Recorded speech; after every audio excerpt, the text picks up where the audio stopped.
Hello everyone, स्वागत है आप सबका हमारे यूट्यूब चैनल पर। जैसे ही बच्चे 2.5-3 साल के होते हैं, हम ये सोचने लगते हैं कि बच्चों को अब ABCD लिखना हम कैसे सिखा सकते हैं। लेकिन ABCD लिखना सिखाने से पहले हमें कुछ बातों का ध्यान रखना चाहिए। मतलब ये कि जब बच्चे इस तरह से ट्रेसिंग जब वो कर रहे हैं तो वो standing line, sleeping line, slanted line, curves, inverted curve, up curve, down curve, ये सारे कर्व्स जब वो सीख जाते हैं उसके बाद हमें उन्हें ABCD लिखना सिखाना चाहिए। नंबर 2, जब बच्चे को ABCD बोलना सीख जाए, हम उसे कहें कि ABCD सुनाओ, तो बच्चा ABCD A to Z तक अच्छे से सुना पाए, बोल पाए और उसे रिकॉग्नाइज करने आ जाए, उसके बाद जब हम उसे लिखने के लिए कहेंगे तो वो अच्छे से लिख भी पाएगा और इंटरेस्ट भी लेगा वो। तीसरा ये कि अल्फाबेट्स, स्ट्रोक्स जो होते हैं, स्ट्रोक्स मतलब अल्फाबेट लिखने का जो तरीका होता है, जैसे A को हमें इस तरीके से लिखना है। अल्फाबेट्स स्ट्रोक के बारे में भी बच्चों को समझाते रहना चाहिए, क्योंकि जब तक बच्चे को ये पता नहीं होगा कि कौन सा लेटर लिखना कैसे है, वो अच्छे से नहीं लिख पाएगा और जल्दी नहीं सीख पाएगा। क्योंकि बच्चे जनरली क्या होता है, इस तरीके से उन्हें जब स्टार्टिंग में ट्रेसिंग के लिए दिया रहता है तो बच्चे कुछ भी करते हैं। कोई बच्चे ऐसे लिखना स्टार्ट कर देते हैं, कोई इस तरीके से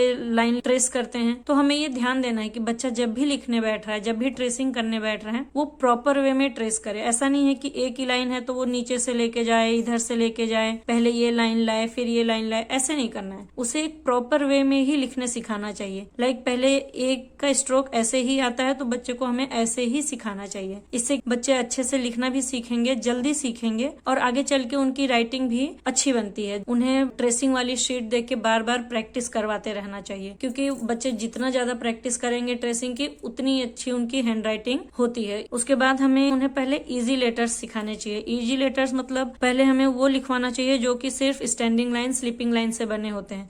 हमारा L हो गया, T है, H है, I है, ये सब लेटर्स जो हैं वो इजी होते हैं लिखने में। तो इससे बच्चा आसानी से लिखता भी है और उसे इंटरेस्ट भी आता है। क्योंकि शुरू में ही अगर उसे हम हार्ड लिखना सिखा देंगे तो वो थोड़ा सा बोर होने लगेगा या उसे इंटरेस्ट नहीं आएगा, क्योंकि उसे हार्ड लगेगा। लेकिन अगर वो इजी से शुरुआत करेगा तो उसे लिखने में भी मजा आएगा और वो इंटरेस्ट भी लेगा। 5th पॉइंट, जब भी हम बच्चों को ट्रेसिंग करने या अल्फाबेट्स लिखना सिखाने जा रहे हैं, हमें ध्यान ये देना है कि बच्चों को हमें पहले बड़े लेटर्स में ही लिखना सिखाना है। इसका मतलब पहले हमें उन्हें बड़े बड़े साइज में ही ट्रेसिंग के लिए देना है। फिर उसके बाद जैसे जैसे बच्चा सीखते जाएगा, हम ट्रेसिंग का साइज रिड्यूस करते जाएंगे। फिर एक टाइम पे उसे छोटा ट्रेसिंग देंगे, मतलब सबसे पहले हम बड़े लेटर्स देंगे ट्रेस करने के लिए, फिर उससे छोटा करेंगे, फिर उससे छोटा, ऐसे करते करते एक टाइम के बाद जब बच्चे को अच्छे से लिखने आ जाएगा, फिर 4 लाइन की बुक पे हम उसे प्रॉपर साइज में लिखना सिखाएंगे। तो ये थी कुछ छोटी छोटी बातें जिसको ध्यान में रख के अगर हम बच्चों को लिखना सिखाएंगे